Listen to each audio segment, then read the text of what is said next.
Muy bien. El siguiente problema, el 654, nos dice, un pequeño avión monomotor con masa de 700 kilogramos gana altitud a razón de 2,5 metros por segundo.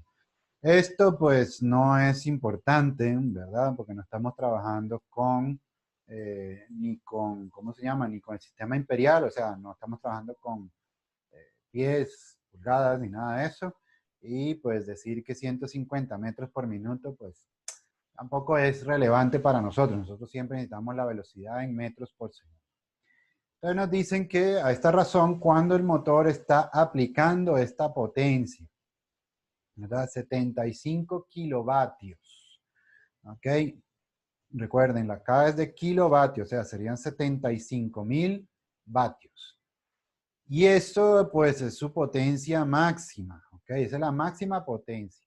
Entonces nos preguntan, ¿qué fracción, verdad, de la potencia del motor se está invirtiendo en hacer que el avión ascienda? ¿Ok? En hacer que el avión ascienda. Es decir, los 75 kilovatios no es para que, o sea, se están utilizando completamente para hacer subir el avión. No, no, no. Sino que, como dice aquí, el resto se utiliza para verse la resistencia del aire o simplemente se pierden por ineficiencia, porque no es un motor 100% eficiente. ¿Ok? Entonces, una parte de estos 75 kilovatios se va a utilizar para elevar el avión. Ahora, ¿cuál de eso? Pues es lo que tenemos que averiguar. Lo primero, bueno, tenemos los datos, ¿verdad? La potencia máxima.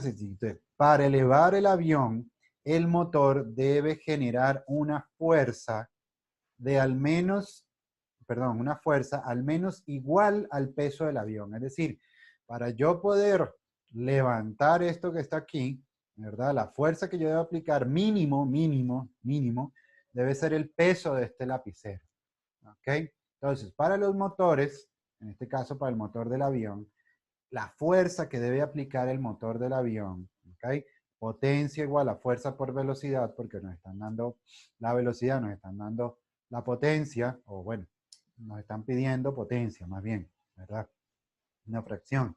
Pero entonces, lo que nosotros tenemos que utilizar es fuerza por velocidad. Está la otra de trabajo entre tiempo, pero no tiene sentido utilizar eso.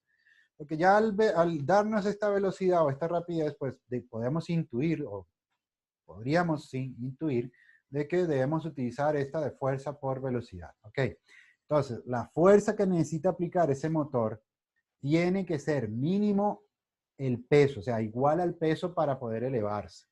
¿Ok? Mínimo. Si aplica un poco más, pues obviamente lo va a elevar, pero mínimo tiene que aplicar esa fuerza, ¿verdad?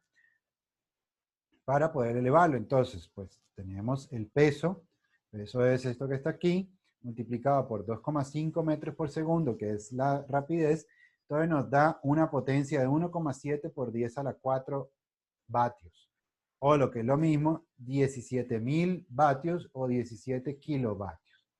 De nuevo, la fuerza que debe ejercer el motor sobre el sistema, sobre el eje, o sea, el eje que va a mover las aspas, ¿verdad? La hélice, para que se empiece a elevar, pues mínimo tiene que ser el peso.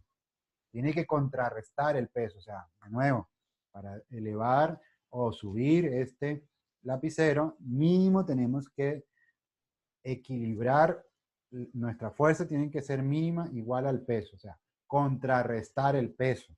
Eso es lo que quiere decir.